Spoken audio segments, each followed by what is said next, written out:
Hello everybody, I am Jared Ross, a Genie Vlogger, and welcome to another Professional Genealogist Reacts. On today's video, I will be reacting to 7 cool things to look for in old cemeteries by Dime Store Adventures. Now this is a channel I'm very familiar with. I love this channel. If you've never checked out Dime Store Adventures before, definitely check out their videos. I'm sure after this video, you'll probably be like, I gotta check out way more. But not only am I familiar with the videos, I was actually in a video because at one point he had this contest between different edutubers or history YouTubers, and we were given different newspaper articles or ads or something like that, basically told to guess what year it was. So go find that video after this one, but I'm super excited for this, especially because it's very different than what we usually watch on the channel, and I've tried to start to do a lot more outside of the DNA stuff, and I think this really is going to be perfect for the genealogy crowd, especially because we're constantly in cemeteries, and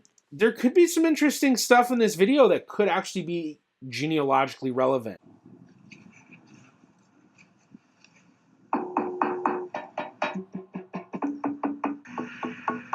Well, kind of a weird sound for a headstone to be making, right? Well, this is what's known as a zinker, and it is just the first of 7 cool things that I want to show you in this video. Stuff that you can keep an eye out for the next time you're taking a stroll through an old cemetery. But hey, let's start with our zinker here. So, what exactly is a zinker? Well, as the name might imply, a zinker is a special type of grave monument that is made almost entirely out of zinc. Marketed as white bronze back in the late 1800s, these things were sold like all across the United States as cheap alternatives to traditional stone monuments. I gotta say, they look absolutely spectacular. Having seen tons of graves from all over the place, and especially a lot of graves from the 1800s, people dying in the mid-1800s don't have stones that usually look this good without someone really taking care of it. So I do also wonder, is this a cemetery that is well taken care of, which looking around, the grass is mowed nicely. I can see the other graves look very legible, so it could be partially that, but yeah, that's a great looking stone. Or I guess great looking zinker. Although they were relatively popular for a short amount of time, they pretty much fell entirely out of favor as the 1900s rolled around, and now they just kind of sit all across the country as little reminders of how quickly trends can come and go. And you know, reading through old ads for zinkers is a real treat. It is very obvious just how hard they were trying to push these things as like objectively superior to a regular tombstone. Better and cheaper than any stone. Endorsed by scientists as practically indestructible. White bronze is not porous. Stone is. White bronze has no fissures. Stone has. White bronze will not crack. Stone will. Another cool zinker feature is the interchangeable panels built into the sides. These can all be unscrewed and replaced in case you want to change an inscription or like add the name of another person to the monument or something along those lines. And pretty much all zinkers have these panels because pretty much all zinkers were made by exactly one company based out of Bridgeport, Connecticut. Just one company riding a very short-lived fad for a few decades, making about a bajillion different zinc monuments in all different shapes and sizes and leaving their very distinctive mark on the world. Because once you know what to look for, zinkers absolutely stick out like a sore thumb. You'll be able to spot their bluish-gray tint from a mile away. All right, let's move on from the big and the obvious to something a little harder to notice. Field stones. Basically, field stones are uncut rocks deliberately set to mark the location of unmarked graves. This was oftentimes how the poor and the enslaved and, those without family were buried way back in the day. No name, no nothing, just a regular old rock stuck at an angle in the earth. These are especially exciting to notice in very old and very run-down cemeteries, because it might take a little work to find them, but they're there. The last memory of a name and a person long forgotten. Always worth thinking about for a second. Yeah, definitely some of the stuff that I think about all the times going through cemeteries, because I've found a ton of those, and especially like certain cemeteries that go back really far. It's amazing how much it can really vary. So like when I went and visited the cemetery in Oudekerk in the Netherlands, where a lot of my family's buried, we have burials that date back to the 1600s, and you know the stones are super legible, but they had to be really well taken care of. And you know, in that cemetery, a lot of stuff sinks actually because it's on really soft peat, and so it sinks down, and it's known for that. So they have to do special stuff to keep other graves up. But then another cemetery that my family is in is the Alliance Cemetery in Alliance, New Jersey, right outside of Vineland, a very historic area where there were all these Jewish agricultural communities, which my family was a part of. And some of these cemeteries date back to the early days of those colonies, which is the 1880s, so like 1881, 1882. And some of these, you know, some of the people that died in the, you know, early 1890s even don't have headstones. So for my third great grandfather, Jacob Ecoff, we know that he died sometime between 1885 and 1895, but we don't know when. And while we know where he's buried because there's a map of the cemetery that was kept up where they kind of made notes, the spot where he's buried, there is no headstone. And so I'm fairly certain that's likely where he is. That's probably him. But it's amazing to think, you know, having this full life and, you know, doing all that and then dying in a way or in a place where nobody knows who you are. And so the final marking of you in the world and where your body is just a stone sticking out of the ground with no inscription. This is the kind of stuff that all of the dime store adventure videos get me thinking about. Like they're so good. It's such a good channel. Here's one that's really only applicable to smaller old cemeteries that haven't really seen much upkeep. See how there's like a divot in the ground here with a couple of small raised piles of dirt on either side? Well, this is a classic sign that a body might have been dug up and moved out of the cemetery many years ago. See, I actually was thinking he was going to talk about the fact that sometimes the graves sink. I guess I'm also not a graveyard expert, so maybe it'll vary depending on the type of ground as well, because I know the ground in Amsterdam, you know, that's, you know, you think of the ground in the Netherlands overall, you know, people are like, oh, wow, the Netherlands shouldn't even be there. It should really just be water mostly. But the land, you know, it's very wet. It's very peaty, but it makes it sink. And so I imagine that's probably the case elsewhere as well, that certain graves can sink. This was and still is a relatively common practice. It's most often done because the family of the deceased wants to change cemeteries for whatever reason. If you ever see something like this, I always recommend poking around the perimeter of the cemetery because you just might find the old headstone laying around somewhere by the wall. This next one is just a little PSA. The vast majority of these like above ground stone tomb monuments do not have bodies inside them. That's just a common misconception.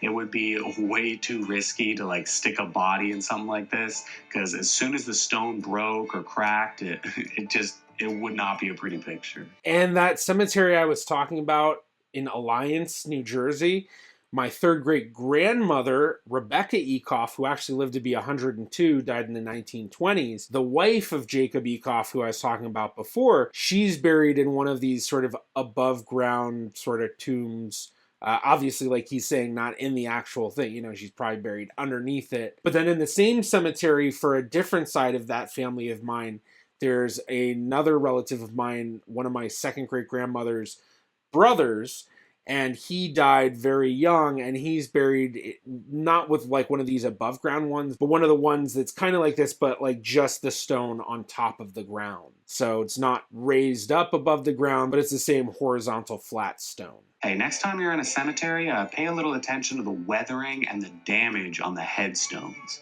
It can be very fun to try and like figure out how a particular crack or discoloration on a headstone came to be. Sometimes it can be obvious, like how these headstones have clearly been broken into pieces and then repaired, but then sometimes you gotta think about it a little more. Like, look at these two nearly identical headstones from the same time period. Why is the bottom half of the one on the right so much lighter?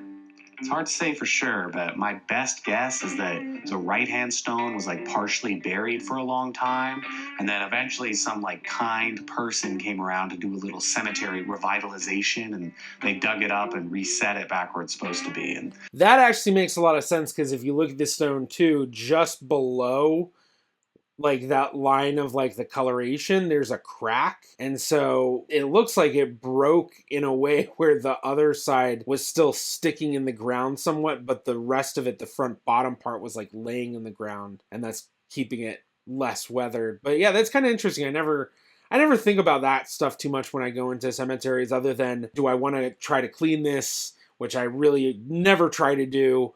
Or sometimes it's me looking at stones going, is this looking terrible because it looks like someone tries to clean it? Like that grave for my third great grandmother that I was talking about, her stone that's raised above, like when I was looking at it with a light and a camera trying to figure out what it said because it's really hard to read, I could see all of these long lines that look basically like scratches from someone either taking something and, going back and forth on it, whether they were trying to clean her stone, or it even looked like what some people used to do, where it's like, they take a piece of paper, put it against a stone, and then, scratch like this. But to me, I look at it and it's like I can barely read this stone. Luckily, I was able to actually figure out what it meant. It took a long time to do. I had a rabbi with me to help read the Hebrew, and it took us about an hour to do in the dark at night with these lights, trying to get every different angle to figure it out, and using context clues from what we knew about the family. We finally got it. But I was thinking half that time, every time I was looking at it, seeing all those scratches, just thinking, geez, if whoever was the people that did that in the past, why'd they have to do that? I could have read this so much easier. that's why the bottom half has so much less weathering on it. All right, so this next one is definitely more specific to the Northeast, but it is way too cool to leave out of the video. So check out the size of the trees in this forest here. They're big and they're relatively old, but nothing too crazy, right? And then boom, huge, gigantic white pine towering over the rest of the forest. There are absolutely no other trees anywhere near this cemetery that are even close to this size. And there's a good reason for that. You see, up until the last 100 years or so, New England was almost entirely pasture land. Most old growth forests in lower New England were completely cleared for both timber and to make room for livestock. Pretty much any and every big tree down here was in danger of getting cut down back in the day, with the exception of decorative trees planted in old cemeteries. I mean, nobody is going to go chop down a white pine that was planted to honor a grave site, right? And so, as time passed and all the other trees got cut down, the cemetery trees just kept on growing. A lot of the biggest trees you will ever see are in these tiny little rural cemeteries. Now, one interesting thing to put on top of that, which I don't know if he was going to talk about it, but I was kind of like hoping he might, is that sometimes you'll also notice trees like that as property line markers. So it's not going to be the case everywhere, but a lot of times, well, how do you figure out where the property line is? Well, let's make a line of trees. So if you notice that sort of same thing, but it's like, there's a big one over here, a big one there, and then a big one there, and then you kind of see that it's kind of in a line, sometimes that can be indicative that they were planted purposely to mark property lines. With a pretty crazy little feature of cemetery history that will literally change the way you see graveyards forever. Did you know that back during the first few decades of the 1900s, one of the biggest manufacturers of headstones in the country was Sears? Yeah, the department store. Along with their general catalog, Sears actually released a yearly listing of headstones that you could order by mail. They came in all sorts of different sizes and shipped all over the country for relatively cheap prices. And so as a result, there are Sears headstones literally everywhere. In fact, it would not surprise me at all if some of you recognized a few of these designs. They are extremely common. But Sears had a whole bunch of specialty monuments too, really unique stones that are a real treat to spot today. Like this cylinder one that's lying on its side here. Sears called this the low roll, but most people nowadays refer to them as bolsters. Or how about this? These are super cool. See how this headstone looks like it's only like half carved, like the stoneworker just quit in the middle of the job? Well, that's actually an intentional design called an emerging stone. These were intended to be used for people who unfortunately died on the young side of life. The unfinished stone is supposed to mirror the unfinished life that it stands for. But like I said, most of the Sears headstones are pretty standard. It can be super fun to flip through one of these catalogs and realize that you recognize pretty much all of these styles. I recognize so many of them. And not only do I recognize them, the one that I'm pausing on right here that I'm looking at, this looks very much like the stone for my great-grandfather's brother, Israel Ekoff, who's buried in the Alliance Cemetery. And I'll actually show an image of his grave on screen so people can compare, because I'm thinking of it from memory. And while I don't know for sure if this is exactly what it's like, I recognize, for one, the letter on top, because that was really unique. But also, I think the flowering or the flourishy like leaves and stuff seem very similar. So I imagine he's probably got a Sears stone, and I would imagine that a lot of family members I've seen that were buried around the 1900, early 1900s probably have Sears stones too, because so many of these look so familiar, like so familiar. I do gotta warn you though, once you learn to recognize a Sears headstone, you will literally never unsee them again. Every time you go in a cemetery for the rest of your life, for as long as you live, Yeah, I've seen those a billion times. Except for maybe this tree stump one. That one's pretty hard to find. That one, that stone, I'm pretty sure that stone is in Alliance. Not only is that stone in Alliance, I'm pretty sure that stone is like one of the ones in Alliance that is in an area where a bunch of children are buried, and basically it's one stone for all of the children, and it just says, this is for all of the children who died young between these years from 1882 to whenever. Hopefully I have an image of that stone, and I'll show that on screen too. But wow, that's crazy. Because I mean, that stone like always stands out because it's, a tree with all these, cut off branches, and you can see that. And okay, wow. Okay, that was an absolutely amazing video. I love Dime Store Adventures. Such fun videos. The way he tells the stories are done so well. The whole design of it, just of a quality that are so unique to what else is out there, but also telling stories in such a fun and intriguing way. So hopefully you all enjoyed this, and if you did, comment below, let me know, because I'd love to react to more of these, and especially something like this where, we're talking gravestones, which, as genealogists, we're dealing with all the time. And maybe that's one of the reasons I love his channel too, is because it's really doing a lot of the same sort of genealogy sort of research, but it's not exactly genealogy research. So like he's talking about newspaper articles all the time. He's pulling up records about families and stuff, but it's more about telling the stories of these interesting markers and monuments and things like that. And if you enjoyed my reaction and you'd like to see more just like it, be sure to check out this video of mine right here.